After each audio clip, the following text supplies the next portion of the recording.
성령 하나님, 우리를 감동하여 주시고 우리에게 필요한 말씀으로 채워주시고 우리를 향한 주님의 음성 듣게 하여 주옵소서. 예수님의 이름으로 기도합니다. 아멘. 한국 전쟁 때 전군 기자로 활약한 하긴스라는 분이 계십니다. 여자분인데 퓰리처상을 받은 사람이죠.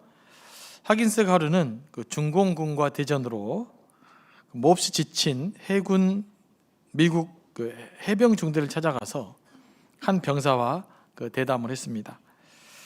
하긴스가 그 미국 병사 앞에서 물었습니다. 만일 내가 하나님이라면 어떤 소원을 말하고 싶습니까?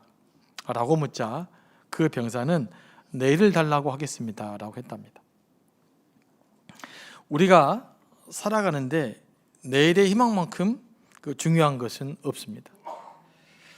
하나님의 약속은 내일의 희망으로 가득 차 있습니다. 그러므로 우리가 이 땅에서 제대로 살려면, 또 이 땅에서 잘 살려면 하나님의 약속을 붙들고 내일의 희망을 붙들고 살아야 될 줄로 믿습니다. 그래서 말씀이 우리에게 능력이고 힘인 겁니다. 아브라함이 이삭을 낳고 점점 번영하고 있을 때 아비멜렉이 그 군대 장관과 함께 아브라함을 찾아와서 말합니다. 내가 무슨 일을 하든지 하나님이 함께 계시도다. 아비멜렉이 아브라함에게 왜 이런 말을 했을까요? 그들이 아브라함에게 일어난 일을 듣고 목격했기 때문입니다. 또 아브라함이 엄청나게 번성했기 때문이에요. 아비멜렉 입장에서 보면 아브라함이 자신들과 경계를 이루며 살아가고 있는데 100세의 아들을 낳았다고 하지. 또 그리고 아브라함의 식선들이 굉장히 번성하지. 좀 위협이 되지 않았겠어요? 아비멜렉이 군대 장관을 이끌고 왔다라고 기록되어 있지 않습니까? 그건 뭘 의미합니까? 아브라함에게도 상당한 이제 세력이 있음을 나타내는 말이에요. 지금까지 아브라함을 보아하니 뭔가 특별하게 잘 되는 것이 있었습니다. 단순히 사람의 노력만으로는 할 수 없는 보이지 않는 하나님의 손길이 있음을 감각적으로 알아챈 거죠. 그래서 평화의 조약을 맺으러 온 겁니다. 이것은 아브라함에게 주신 하나님의 약속이 성취되어져 가고 있음을 보여준 사건입니다. 하나님이 아브라함에게 너를 통해서 모든 민족이 복을 받을 것이라고 했는데 아브라함을 통해서 점점 하나님의 축복의 역사가 세상 사람들에게 보여지기 시작한 거예요. 그래서 그 사실이 아비멜렉과 비골의 눈에 비친 겁니다. 하나님의 은혜가 머물면 다른 사람이 알아봅니다. 여러분의 하나님의 은혜가 임하잖아요. 그러면 그 은혜를 다른 사람이 알아보게 돼 있어요. 야, 저 사람 예수 믿어서 인생 풀리네. 저 사람 예수 믿고 좋아졌네. 이런 이야기를 한단 말이에요. 우리가 예수님을 제대로 믿게 되면 옆에 사람들이 우리를 알아채게 돼 있어요. 혹시 여러분 이런 말 들어보셨습니까? 당신 참 교회 다닌 거 보니까 또 예수 믿고 나서 달라졌네요. 좋아졌네요. 신수가 흔해졌네요. 네. 우리 예수 믿는 사람들은요, 예수님 때문에 좀 신수가 흔해져야 돼요. 그래서 참 예수 믿는 게 좋은 것 같소. 이런 이야기를 들을 수 있어야 됩니다. 아브라함이 그런 이야기를 듣잖아요. 23절에서 아비멜렉은 이렇게 말하죠. 내가 내게 후대한 대로 너도 나와 내가 머무는 이 땅에서 행할 것이니라. 아비멜렉이 그동안 아브라함에게 친절을 베풀었던 모양이에요. 이 지역은 또 아비멜렉이 영향력을 미치는 실은 팔레스틴 땅이에요. 그래서 우리가 그동안 너희에게 호의를 베풀었으니까 너희도 우리에게 호의를 베풀어야 된다. 이 말하러 온 겁니다. 이 말은 강요가 아니라 우리 함께 잘 살아봅시다. 이 말하러 온 거예요. 하나님이 우리에게 복을 주시는 이유는 뭘까요? 그래서 오늘 본문을 토대로 묵상해 봤어요. 하나님 우리에게 복을 주시는 이유는 이웃들로 하여금 이런 말을 듣게 하는 거예요. 내가 가만히 보니까 당신이 무슨 일을 하든지 간에 하나님이 당신과 함께 계시는 것 같소. 이 이야기를 듣는 거란 말이에요. 이웃들로 하여금 하나님의 살아 역사심을 고백하게 하는 거예요. 그래서 여러분, 사업도 하려면 잘 하셔야 돼요. 저는 대충 하면 안 됩니다. 직장에서도 열심히 하셔야 돼요. 제가 종종 우스갯소리로 이야기합니다만은 저는 욕심이 없는데 사업합니다. 그러면 사업하지 말라고 그래요. 욕심이 없어서 망하면 주변 사람들 피해가 심해요. 하려면 잘하시기 바랍니다. 직장에서 탁월하게 자기 일들을 감당해낼 수 있어야 돼요.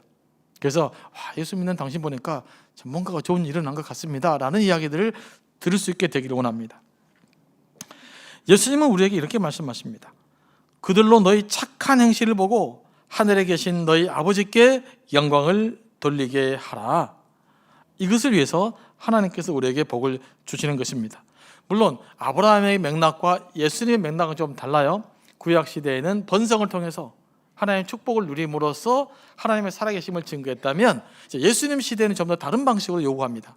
너희가 세상의 빛이 되어서 세상에 덕을 세움으로써 많은 사람 유익이 끼침으로써 하나님의 살아계심을 증명해라 라고 우리에게 말씀하고 있는 거예요.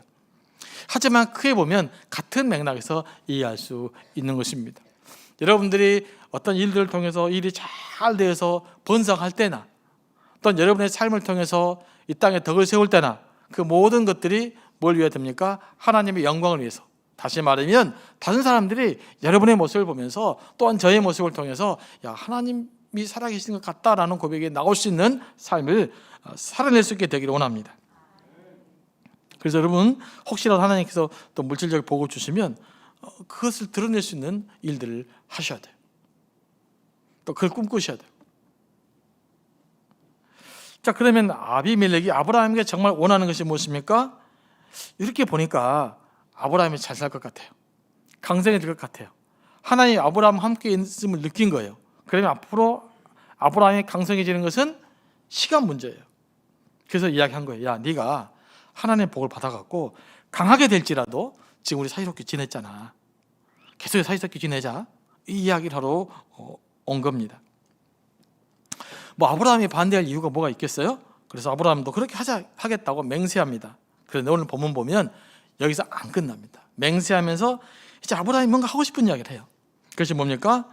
아비멜렉의 종들이 아브라함의 우물을 뺏은 사건이 있었어요. 그 사건을 지적하고 책망합니다. 아브라함은 서로 평화롭게 지내게 됐으니까 좋은 게 좋은 것이다 라는 식으로 넘어가지 않았어요. 불의한 일에 대해서 책망을 합니다. 그리고 그 문제를 해결한 거예요. 앞으로 잘 지내려면 과거의 잘못에 대해서 정리를 해야 돼요. 이게 모호한 상태에서는 관계가 개선될 수가 없습니다. 아니, 잘 살기로 했는데 또 다시 갈등이 일어나면 안 되잖아요. 그러니까 이런 부분들, 과거에 갈등이 일어났던 부분들을 명확하게 짚고 넘어가는 거예요. 그리고 미래를 준비해 가는 것입니다. 우리가 미래를 잘 살려면요, 우리의 잘못된 과거도 잘 청산할 수 있어야 돼요. 우리 개인적으로도 마찬가지고 또 나라도 민족적으로도 마찬가지입니다. 자, 브엘세바 유적지 사진 한번 보겠습니다. 이렇게 생겼어요. 순전 돌밖에 없습니다. 하나 더 넘겨보겠습니다. 좀 멀리서 찍은 사진인데요. 이건 이렇게 이제 멀리 되어 있습니다. 저런 곳에 일반 땅이 보통 없어요. 다 돌로 덮여 있는 땅들이죠. 여러분 한번 생각해 보십시오. 이곳에서 우물을 찾고 파는 일이 얼마나 어렵겠어요? 쉽겠어요? 우리는 우리나라 사람들은 우물 그러면 이 개념이 잘 안 와요. 아무 데나 땅 파면 우물이 나오니까. 그러나 거기는 아무 데나 땅을 파서 우물이 나오는 곳이 아니에요. 웬만하면 물이 없어요. 우물 하나 찾기 위해서는 수많은 노력과 에너지가 들어가야 되는 것입니다. 그리고 우물은 공동체의 생존이 달려있는 문제예요. 이번에 가보니까 알겠더라고요. 이런 곳에서는요, 물을 저장할 수 있는 샘의 용량이 있어요. 그만큼만 사람이 살 수 있어요. 이게 넘어버리면 이제 문제가 생기는 겁니다. 그러니까 이런 곳에서는 이 지리적 환경 자체가 우리 여러 부족들끼리 사이좋게 우물 나눠 먹고 살자, 이것이 불가능한 나라예요. 무슨 말씀 아시겠습니까? 그래서 성경에 보는 과학적 표현들이 있는 거예요. 누군가가 그 우물을 차지하게 되면 다른 사람은 떠나야 되는 거예요. 또 우물이 마르려고 하잖아요. 그러면 미리 다른 지역으로 이동합니다. 물을 마르기 전에 물이 있는 곳을 찾아서. 이런 지리적 상황에서 아브라함의 종들이 애써 파는 우물을 아비멜렉의 종들이 와서 차지해버린 거예요. 어떻게 차지했을까요? 우리가 물 좀 씁시다 차지한 게 아니고 힘으로 밀어내버린 거죠. 하지만 아브라함은 우물을 지키기 위해서 그들과 싸우지 않았어요. 기회가 오니까 아비멜렉을 책망한 것입니다. 이제 왜냐하면 아비멜렉이 아쉬워서 온 거잖아요. 그러니까 이제 책망할 기회가 된 거예요. 우리도요 이런 아브라함의 지혜를 배워야 됩니다. 지혜롭잖아요. 이렇게 처신하면 얼마나 세상살이를 잘 살겠어요. 때를 기다릴 줄 알아야 돼요. 그냥 기분 나쁘다고 다 말해버리면 안 되는 거예요. 한판 해보자. 그래 뭐 다 해버리면 살 수가 없어요. 예수 믿는 사람은 덕도 안 되고요. 여러분도 무슨 해결할 문제가 있으십니까? 그러면 당장 막 기분대로 행동하지 마시고 때로는 아브라함처럼 호흡을 가다듬고 때를 기다릴 수 있게 되기를 원합니다. 그러면 안 될 일도 됩니다. 서로 조약을 맺을 때는 당사자 입장을 분명히 밝히고 시시비비를 가릴 필요가 있어요. 그 이유가 뭐냐면 네가 얼마나 잘못했느냐를 지적하기 위함이 아니라 미래를 위한 거예요. 나중을 문제없게 만들기 위해서. 아브라함은 이 일에 대해서 철저하게 정리하고 넘어간 것이죠. 아브라함이 아비멜렉을 이제 책망한 것도 이런 거죠. 우리가 당신들에게 앞으로 호의를 베풀겠다. 잘 지내자. 그런데 다시는 이 우물 뺏는 짓 하지 말아라. 이 이야기를 명확하게 하기 위함인 것이죠. 서로 평화롭게 지내려면요 해서 안 될 말이 있어요. 해서는 안 될 일이 있어요. 이걸 지키셔야 돼요. 나는 평화롭게 지내고자 하는데 내가 하고 싶은 말 다 하고 내가 하고 싶은 행동 다 하면 절대로 공존은 불가능합니다. 그러지 않겠습니까? 나는 내 마음대로 할 테니까 내가 나한테 맞춰라. 이렇게 되면 절대로 평화롭게 공존할 수가 없어요. 제가 볼 때 우리 사회의 문제가 뭐냐, 또 우리나라 사람들의 문제가 뭐냐, 이런 부분이에요. 보통 네가 나한테 맞춰라는 거죠. 노사 문제도 뭐예요? 다 자기한테 맞춰라는 거예요. 그리고 정치의 문제도 뭡니까? 다 자기한테 맞춰라는 거예요. 남북의 문제도 뭡니까? 다 자기들에게 맞춰라는 거예요. 그러니까 답이 없고 갈등이 더 깊어지는 것입니다. 평화롭게 지내려면 나한테 맞추려라 이런 말 하기 전에 서로 맞춰가야 되는 거예요. 서로 한 발 양보하고 서로 기다려주고 그럴 때 맞춰가는 것입니다. 이런 역사가 저는 우리 가운데 좀 일어났으면 좋겠어요. 여러분의 삶 가운데, 가정 가운데 구체적으로 이런 일들을 우리가 경험하고 살아야 될 줄로 믿습니다. 그래서 자존심이 상하더라도요 자신의 잘못을 정직하게 인정할 줄 알아야 돼요. 그리고 내가 다른 사람 과했다, 내가 잘못했다라고 생각이 들잖아요. 그러면 자존심이 상하더라도 용서를 빌어야 돼요. 그래야 문제 해결되죠. 애매모호한 상태로 네가 사랑해라, 예수의 사랑이 어디 있냐, 그런 일을 하면 안 된단 말이에요. 내가 잘못했을 때는 용기를 내서 자존심이 상해도 미안하다고 말해 주시기 바랍니다. 그럴 때 여러분들이 덕이 세워가는 거예요. 그래서 빛이 이런 과정을 통해서 드러나는 것 아니겠어요? 그냥 얼굴 다 깔아뭉기고 그냥 내가 뭐 이렇게 나오면 그때부터는 문제가 생긴단 말이에요. 물론 아브라함에게 책망을 들을 때 아비멜렉은 이런 일이 있었는지 몰랐다고 말합니다. 당신도 내게 알리지 않아서 내가 몰랐다라고 말합니다. 그 다음에 기록은 되어져 있지 않지만 어떤 이야기가 오갔을까요? 자, 다른 일은 다시는 그런 일이 없도록 하겠다라는 이야기를 했을 거예요. 그래야 다음 계약에 맺어지고 조약에 맺어지니까요. 해결을 한 겁니다. 이제 아브라함이 그 양과 소를 아비멜렉에게 주고 언약을 맺습니다. 이게 당시에 언약을 맺는 방식이에요. 그러니까 아비멜렉이 아브라함에게 먼저 호의를 베풀었잖아요. 그리고 둘째의 계약을 맺을 때 약자가 양과 소를 준비해서 계약을 맺습니다. 오늘 아브라함은 겸손하게 본인이 힘이 없어라기보다는 겸손하게 자신이 약자 위치에서 이제 아비멜렉과 약속을 맺어요.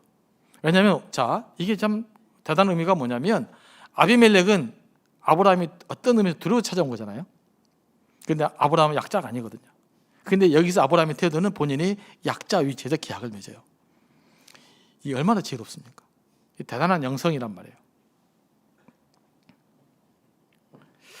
근데 이제 그렇게 해서 계약을 맺을 뿐만 아니라 아브라함은 또 7 암양 새끼를 따로 데리고 와서 아비멜렉에게 주었어요. 그러니까 아비멜렉이 왜 그러냐, 이럴 필요 없다, 이미 양과 염소로 계약을 맺었지 않느냐라고 이야기하는데, 그럼에도 불구하고 아브라함은 암양 새끼 7마리를 더 주었어요. 왜 그랬을까요? 그 이유가 있어요. 자, 30절 말씀입니다. 다 같이 한번 읽어볼까요? 시작. 아브라함이 이르되 너는 내 손에서 이 암양 새끼 7을 받아 내가 이 우물 판 증거를 삼으라 하고, 네, 우물을 팔았단 말이 아니라 우물을 팠단 말이에요. 아브라함은 자기가 판 우물을 위해서 값을 이중으로 지불한 거예요. 어찌 보면 손해보는 행동을 한 것이잖아요. 내가 발견하고 팠으면 우리 거거든요. 근데 우리 것을 소유하는데 또 돈을 주고 값을 지불하고 소유한 것입니다. 그 이유는 이 계약을 좀 더 명확하게 확증짓기 위해서 그래요. 더 이상 아브라함의 우물을 넘보지 않게 하기 위함입니다. 이런 아브라함의 의도는요, 우물 이름에서도 잘 나타나 있어요. 자, 아브라함과 그 아비멜렉은 우물 이름을 뭐라고 지었습니까? 브엘세바. 브엘세바는 우리 각주에 보면 맹세 우물이라고 기록되어 있는데, 히브리어로 브엘은 우물이라는 뜻이에요. 브엘. 그리고 쉬바라기도 하고 세바라기도 하는데, 이것은 7이라는 뜻도 있고요, 맹세, 서원이라는 뜻도 있어요. 그러니까 두 가지 복합적 의미를 가지고 있는 것이죠. 그러니까 브엘세바 그러면 이런 메시지가 깔려 있는 거예요. 이 우물 이름이 브엘세바야, 암양 새끼 7마리를 주고 산 브엘세바, 이런 말이죠. 그러니까 아비멜렉은 이 우물 이름만 들어도 내가 아브라함과 맹세했지, 거기다가 암양 새끼 7마리 더 받았지 기억하면서 이 우물이 누구인 것으로 확증될까요? 이건 아브라함의 것이야 라는 것을 확실하게 만들어 버린 것입니다. 예, 이게 참 지혜로운 일이죠. 우리 이제 비즈니스 하시는 분들은 아브라함에게 좀 배우면 좋을 것 같아요. 배울 거 있죠. 이것이 장기적으로 보면 더 큰 이익이에요. 우물 때문에 갈등을 일으키거나 뭐 세력 싸움이라 해서 사람이 다치면 훨씬 더 큰 손해잖아요. 그러니까 때로는 여러분, 큰 것을 얻기 위해서는 작은 것을 포기할 수 있어야 돼요. 다 가지려고 하면 안 됩니다. 다 가지려고 하면 나중에 큰일을 못 해요. 그러니까 우리가 필요한 것은 뭐냐면요, 정말 중요한 일이다라고 할 때는요, 그 나머지를 좀 손해볼 줄 알아야 된단 말이에요. 그래야 덕도 있고 관계도 좋고 결과도 좋아요. 그런데 이제 욕심이 많아가지고 내가 모든 걸 다 찾아야겠다, 그러면 이런 것이 훨씬 더 커요. 영적이지도 않고요. 여러분, 정말 중요한 것이 있습니까? 그러면 그 정말로 중요한 것을 위해서 다른 것들은 좀 손해도 된다라는 그 마음의 좀 여유, 또 통큰 마음을 가지고 살 수 있게 되기를 원합니다. 그러니까 아브라함을 살펴보면요, 때로는 째째한데 소심스럽고도 때로는 이렇게 통이 커요. 이러니까 이제 하나님이 아브라함을 통해서 일을 하신 게 아닌가, 이런 생각을 하게 됩니다. 여러분, 우리에게 가장 중요한 일이 뭡니까? 하나님을 알아가는 거예요. 예배하는 거고 하나님의 자녀로 살아가는 거예요. 이 정말 중요한 것에 위해서는 또 우리가 어느 정도 희생과 손해를 감수할 수 있어야 될 줄로 믿습니다. 다 하려고 하면 안 돼요. 세상 것도 다 하고 은혜도 다 받고 이게 안 된단 말이에요. 중요한 것에 위해서는 세상적인 작은 일들을 조금씩 손해보고 살아갈 수 있게 되기를 원합니다. 이게 여유로운 거예요. 그래서 그 깍쟁이처럼 살지 말고 조금 더 여유롭게 좀 관용적으로 살아갔으면 좋겠어요. 그리고 이렇게 살면 행복합니다. 뭐든지 내가 더 가지려고 해서 불행한 것이죠. 진정한 행복은요, 잘 나눠주는 데 있어요. 잘 나눠보면 알아요. 그것이 얼마나 우리 마음 뿌듯하게 만드는지. 이렇게 계약을 확실한 다음에 이제 아브라함이 무엇을 합니까? 에셀 나무를 심습니다. 아브라함이 에셀 나무를 심는 것은 몇 가지 이유가 있어요. 첫째는 우물의 소유권을 확실하게 하기 위함이에요. 나무까지 심어놓고. 두 번째는 이 나무가 크게 자라면 그늘을 만들어주기 때문에 그래요. 우물에 물을 구하러 왔는데 얼마나 덥겠어요. 그늘이 있으면 쉴 수가 있죠. 셋째는 하나님께 예배하기 위함입니다. 에셀 나무는 높이가 10m까지 크는 나무인데요, 여기서 나무를 심는 행위들은 학자들에 따르면 그 제단을 쌓는 것과 유사한 행위라고 합니다. 그러니까 아브라함이 에셀 나무를 왜 심는 거예요? 예배드리기 위해서 에셀 나무를 심은 거예요. 지금까지 인도하신 하나님의 은혜를 기억하고 앞으로 지켜주실 하나님을 기대하기 위함이에요. 에셀 나무를 심어놓고 그 앞에서 예배를 드리며 아브라함이 무슨 다짐을 했을까요? 하나님 이거 지켜줘야 됩니다. 이런 뜻으로 예배를 드린 것입니다. 여러분도 그런 마음으로 예배할 때 있잖아요. 하나님이 지켜주셔야 됩니다. 아브라함이 나무를 심고 한 일은 무엇입니까? 그리고 영원하신 하나님 여호와 이름을 불렀습니다. 아브라함이 아무나 가서 아무데나 그냥 심어놓고 영원하신 하나님 이름을 부르는 것이 아니라요. 이 의미는 어떤 의미냐면 아브라함이 하나님께 제사를 드리는 중에 예배를 드리면서 여호와 이름을 불렀다는 뜻입니다. 그러니까 아무데나 이름 부르지 않아요. 그러니까 아브라함도 마찬가지고요, 이삭이나 야곱도 마찬가지입니다. 그가 하나님 이름을 불렀다라고 하는 것은 그냥 걸어가면서 부른 것이 아니에요. 예배 드리기 위해서 부른 거예요. 예배 드리면서 아브라함이 어떻게 하나님을 불렀습니까? 영원하신 하나님이라고 부른 거예요. 영원하신 하나님은 히브리어 몇 번 쓰는데 히브리어로 엘 올람이라는 뜻입니다. 한번 따라해 보시기 바랍니다. 엘 올람. 네. 그래서 방언이 안 되시면 엘 올람 하시면 방언이 될 겁니다. 이 뜻은 과거와 현재 그리고 미래를 통해 역사하신 하나님이라는 뜻이에요. 직역하면 장차 오실 하나님, 미래를 열어가시는 하나님이라는 뜻이 포함되어 있어요. 모세가 떨기나무 불꽃 가운데서 하나님을 만났을 때 하나님께 물었죠. 도대체 당신이 누굽니까? 하나님 뭐라고 말합니까? 우리 개역 개정에는 나는 스스로 있는 자라고 되어 있습니다. 근데 좀 더 정확한 의미는요, 원어를 보면 나는 나다 이렇게 기록되어 있어요. 내가 누구냐? 나다니까. 나는 장차 될 나다라고 우리 각주에는 또 기록되어져 있죠. 이 말은 무슨 뜻이냐면 하나님은 인간의 이성으로는 규정할 수가 없다라는 뜻이에요. 그리고 미래에 자기 자신을 더 분명하게 드러내는 분이라는 거예요. 미래로 갈수록 하나님이 더 분명하게 자기 자신을 드러내는 분이라는 뜻입니다. 아브라함에게 적용해 보면 지금은 희미하지만 너의 미래를 내가 약속한 대로 열어갈 거야 라는 뜻이에요.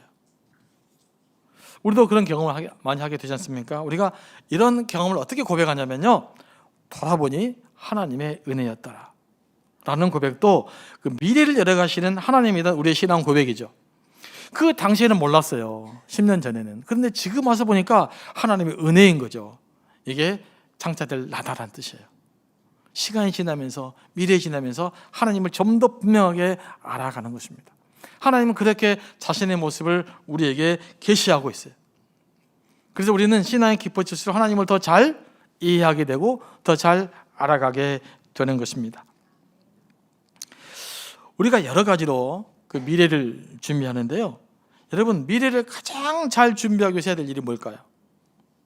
여러 가지 준비를 해야 되지만 아브라함에게 나타났던 하나님을 만나는 거예요. 아브라함에게 나타났던 하나님의 약속을 기억하시는 거예요. 우리를 향한 하나님의 약속을 기억하는 거예요. 우리를 하나님을 만나는 겁니다. 그 하나님 인도함 받을 때 우리의 민대가 가장 아름답게 알차게 준비되는 것이죠. 그래서 우리가 하나님의 약속을 이런 측면에서 이해하시면 큰 은혜가 되고 도움이 됩니다. 하나님은 아브라함을 갈대아 우르에서 불러내시고 내가 내게 지시할 땅으로 가라고 하셨고 자녀를 하늘의 별과 같이 바닷가의 모래같이 주시겠다고 약속하셨습니다. 그리고 그것을 이루어 가셨죠.